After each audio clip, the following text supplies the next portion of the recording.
You're listening to the Meet the Farmers podcast with me, your host, Ben Eagle. Please remember to subscribe to the show wherever you are listening.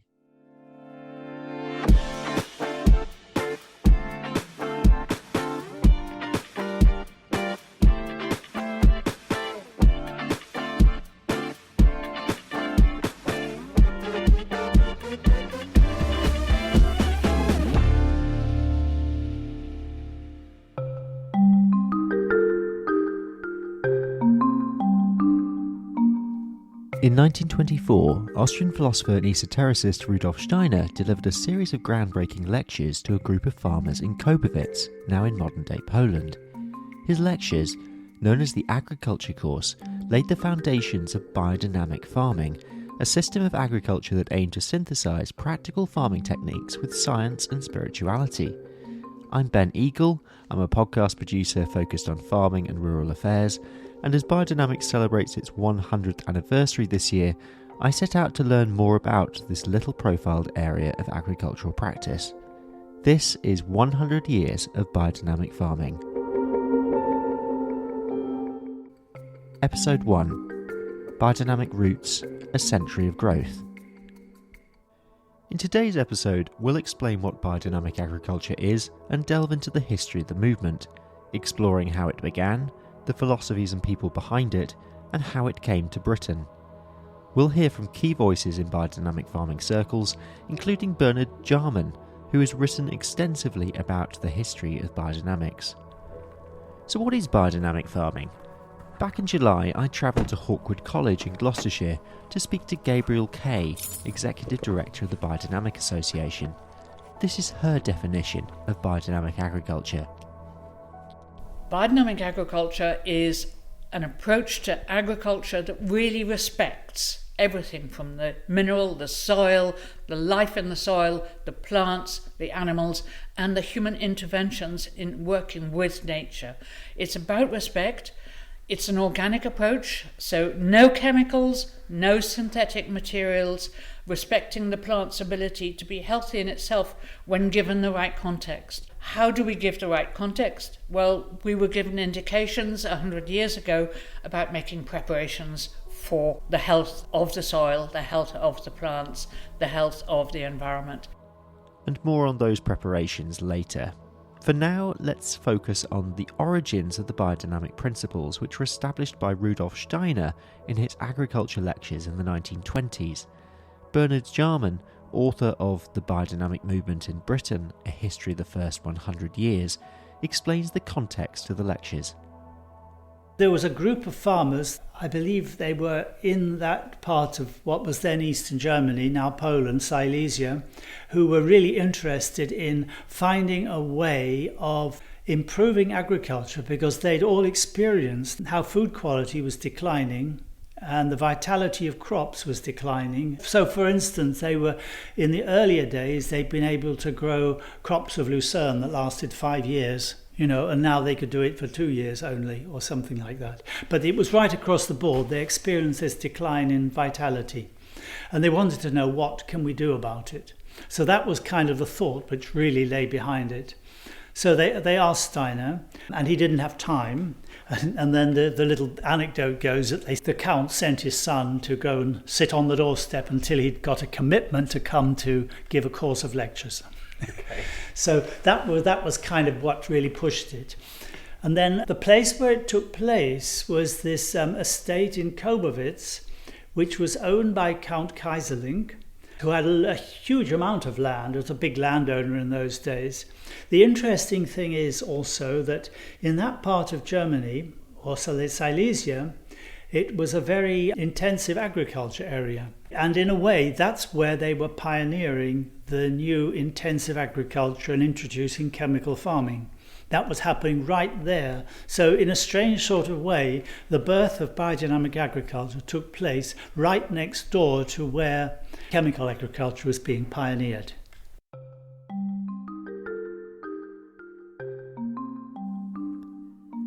At this point, let's go further back in time to understand who Rudolf Steiner was and the context of his thinking.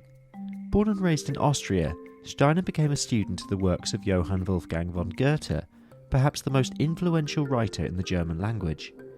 In 1888, aged 27, Steiner was invited to work as an editor at the Goethe archives in Weimar and remained there until 1896. Whilst he studied other philosophers, Goethe was arguably Steiner's most significant influence. I spoke to John and Alison Chapman, former academics who now farm biodynamically in Galloway in southwest Scotland. Upon moving to their farm, they discovered that they were situated in close proximity to the former home of another disciple of Goethe, the Scottish polymath Thomas Carlyle. They explained the context of Goethean influence in Britain more than a generation before Steiner's impact. Goethe was already an established writer and dead before Steiner could have come across him. He based his work on Goethe's reputation as a scientist, and so did actually Carlyle. He wasn't just a poet and a dramatist. He was a serious scientist with meticulous observational skills. And he's the one who said there is nothing in nature which is unrelated to the whole. That is Goethe, straight, absolutely. And that's what really triggered the transformation in Carlyle's emotional response to his life events, because he had been in a spiritual dilemma. He didn't know what to think. And Goethe, just by being there and by being his friend and someone with whom he could have an intellectual conversation of a similar caliber, he became his guru, really. And in the same way, even though he was long dead, he was published. And so Steiner was able to go back and see exactly the same, but in his own native language. So the combination of the two made an international universalization possible. At risk of going down a rabbit hole, I want to pause briefly with Thomas Carlyle, who is linked to Steiner through their shared Goethean influence, albeit a generation apart. Carlyle is important because he was a key figure in translating some of Goethe's work to English, including Wilhelm Meister's Apprentice, but also as an independent thinker about many topics, including the environment. Here's John Chapman. The story of Carlyle is one of his contribution to the Enlightenment of the early 19th century. He coined the concepts of industrialization and of the environment. But of course, it's particularly in relation to the idea of the environment that his dependence on his connection with Goethe was fixed. But of course, Goethe's ideas were also transferred in parallel with that by Steiner at a much later date. The broader importance of Carlyle in our story about biodynamics comes from his linguistic work in preparing the ground in the English-speaking world for Goethean thinking. Steiner was dealing with his native language, whereas Carlyle studied German in order to facilitate this knowledge from von Goethe coming into a bigger, wider European and American, even more importantly, to exchange information and ideas. In other words, it was part of both Goethe and Carlyle's thinking about universal culture. And for that, you need a universal language. And English was becoming a universal language. Steiner himself has left a vast legacy of written works. The standard edition of his collected works runs to 422 volumes, including 44 volumes of books, essays, plays and correspondence, and over 6,000 lectures. After the First World War, he became active in a wide variety of areas, from education to architecture to medicine, and of course agriculture. He founded schools, the first of which was known as the Waldorf School, of which there are now hundreds worldwide. But what of his agriculture course? How did his agricultural lectures in 1924 develop into a globally practiced method of farming and growing? Bernard Jarman. Yeah, there were about 130 people present at the course. And most people, if they were asked, what did you make of it? They said, I thought it was fantastic, but I can't remember a thing about it. You're a strange sort of thing. But somehow it lived as an inspiration, even if they didn't quite know the details of what it was that was brought. What sort of was passed on was really this having a new imagination for nature and agriculture, which could then be taken forward. And of course, there were practical indications which were then worked with, of course.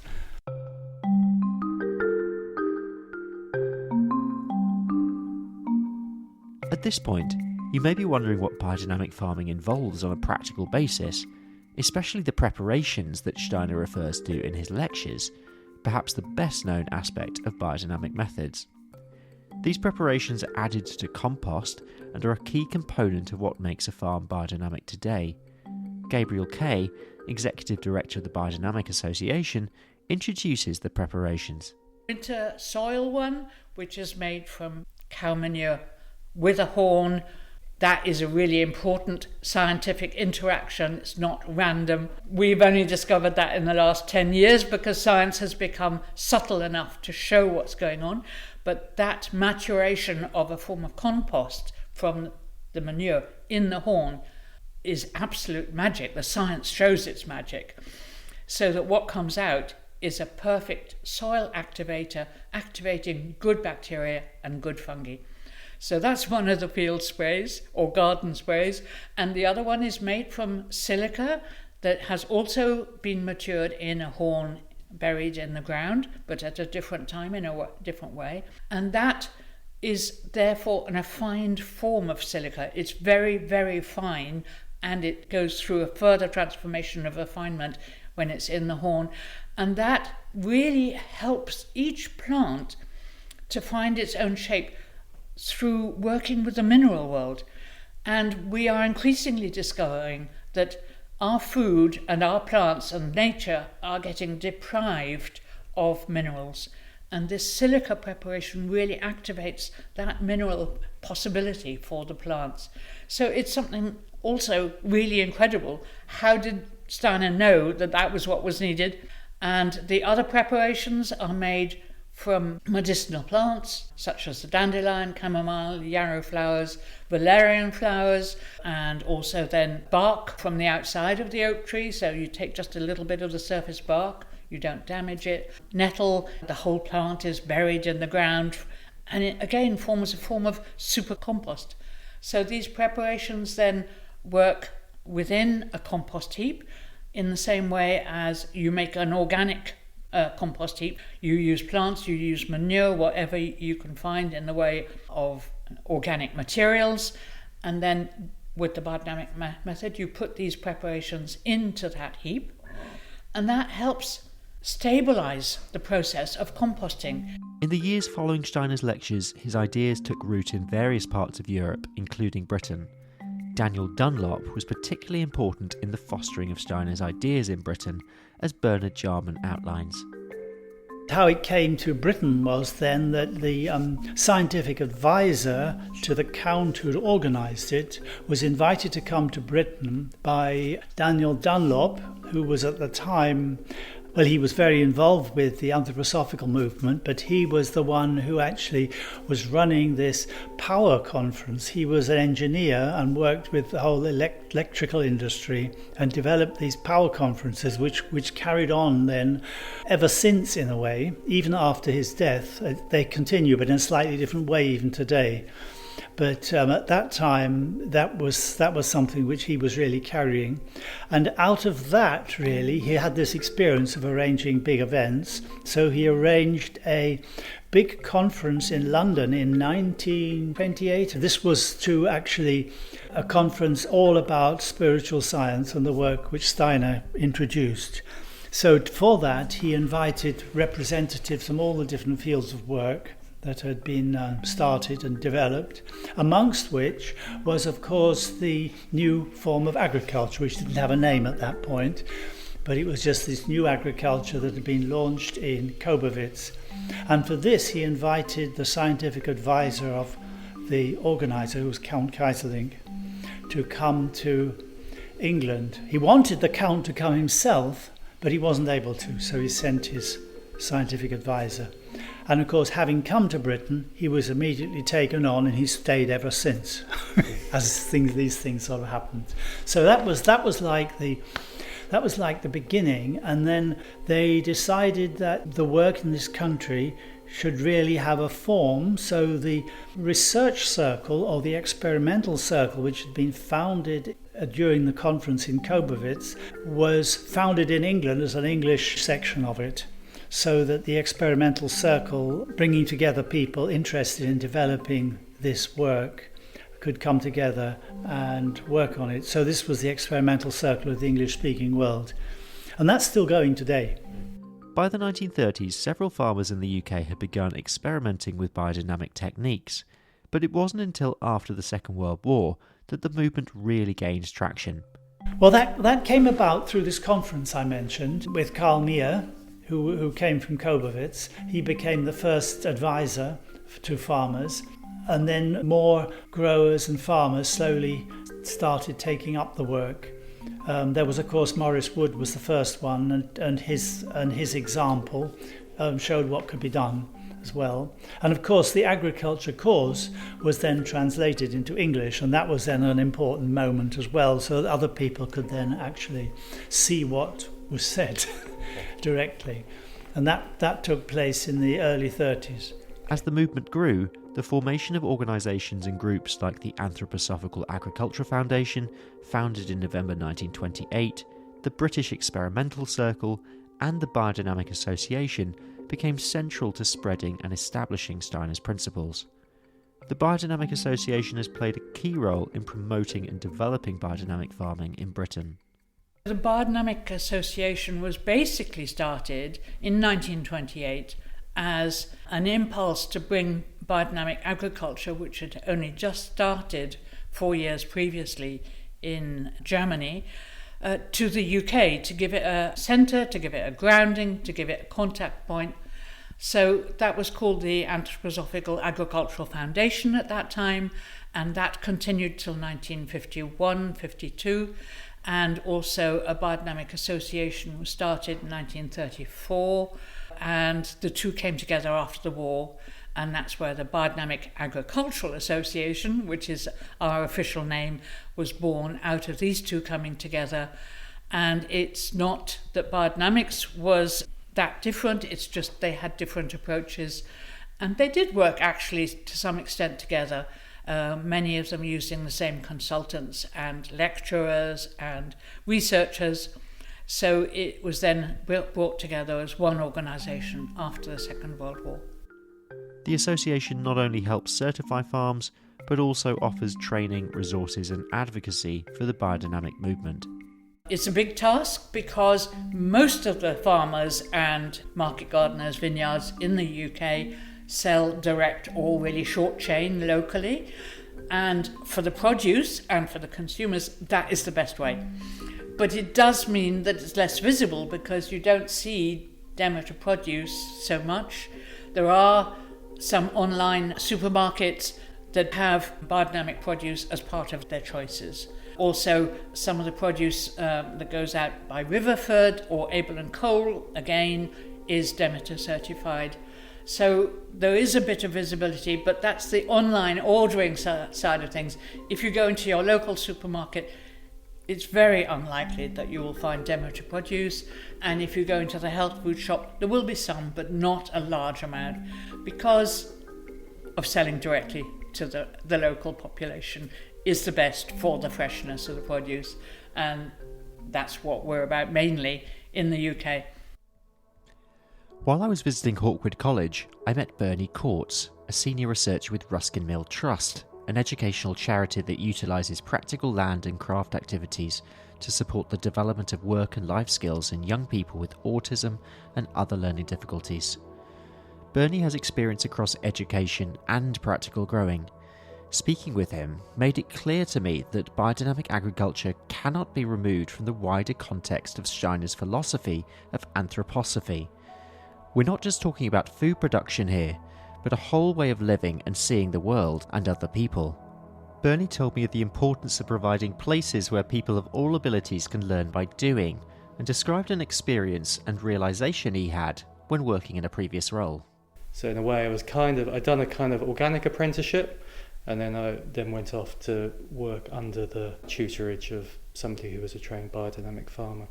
And I met something really interesting in that the young people, so it's an educational farm, where we were offering real life, authentic experience for young learners with additional needs.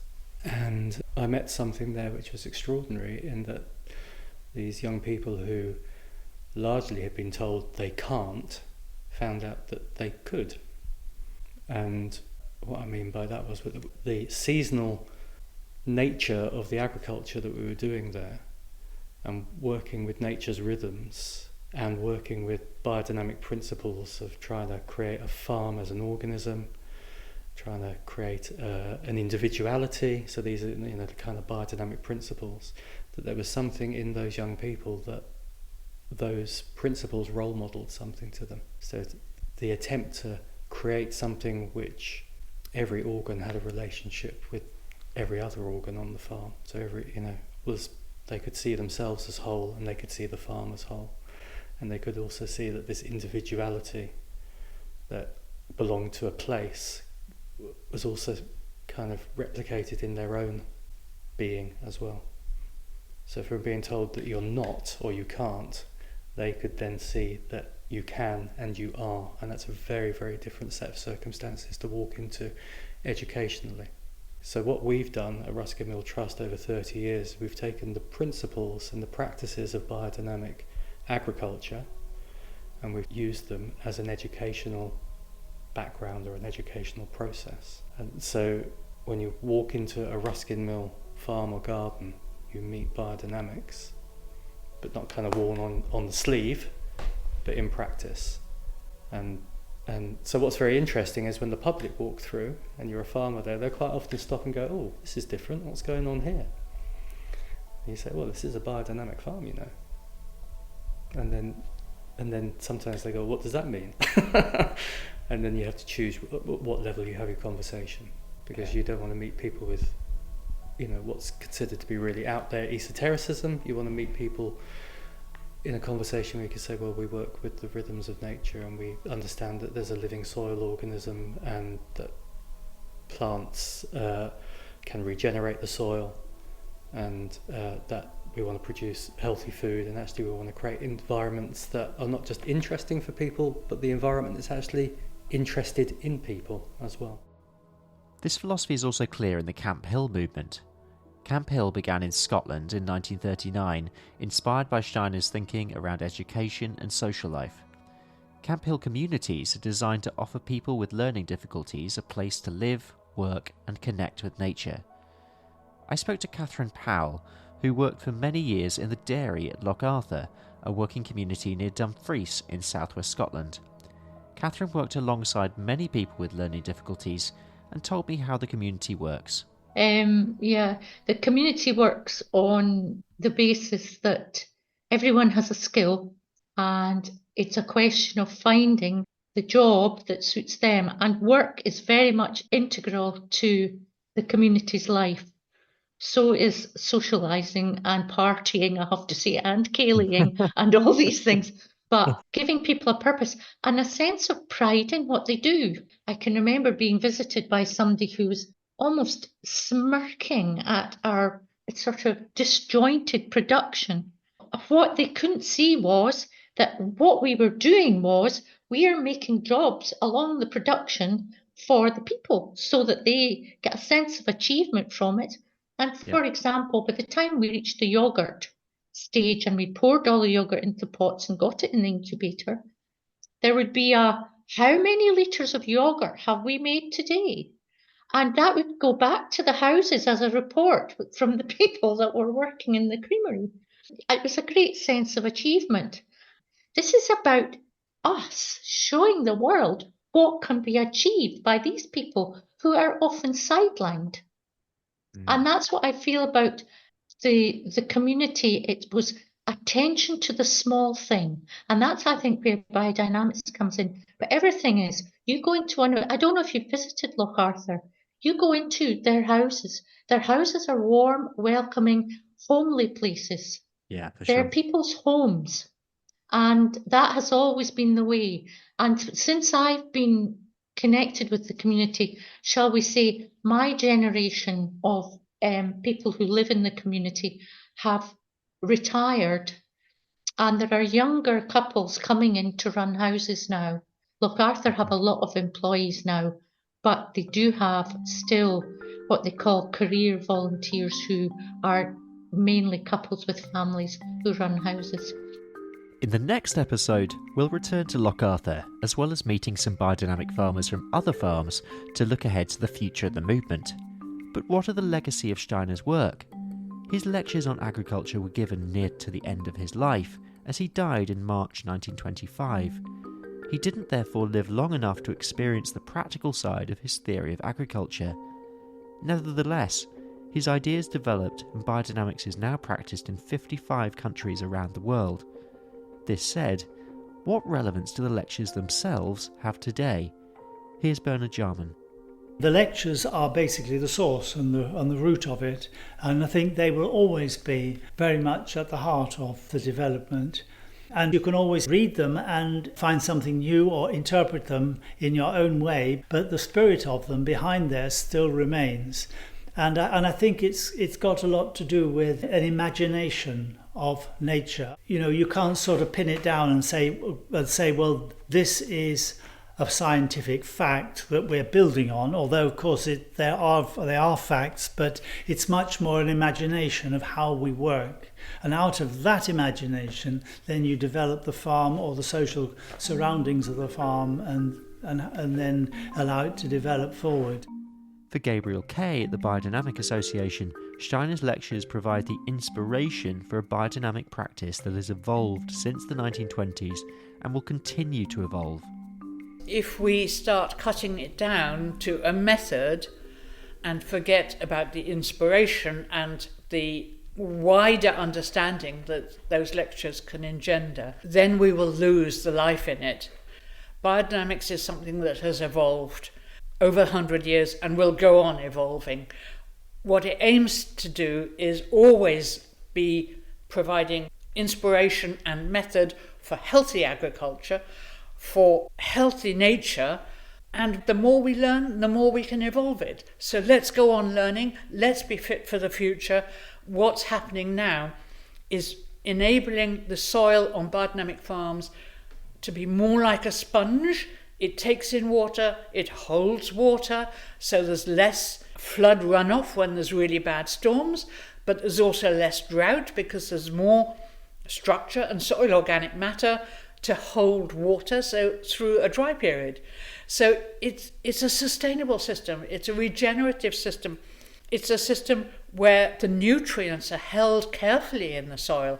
They are valued, they are nourished by the preparations so that soil is held in good heart and can go on giving us good food. That brings us to the end of this episode. In our next episode, we'll be looking at how biodynamic farming is practiced today, the challenges and opportunities that lie ahead, and how the movement is adapting to the 21st century. This podcast was presented and produced by Ben Eagle for RuralPod Media. To find out more about our work, visit ruralpodmedia.co.uk or find our podcasts on Spotify, Apple Podcasts, or wherever you're listening to this podcast. Special thanks for this episode to everybody who contributed, including Gabriel Kaye, Berni Jarman, Berni Courts, Catherine Powell, and Alison and John Chapman. Thanks also to Hawkwood College and the Biodynamic Association. This episode was presented and produced by Ben Eagle.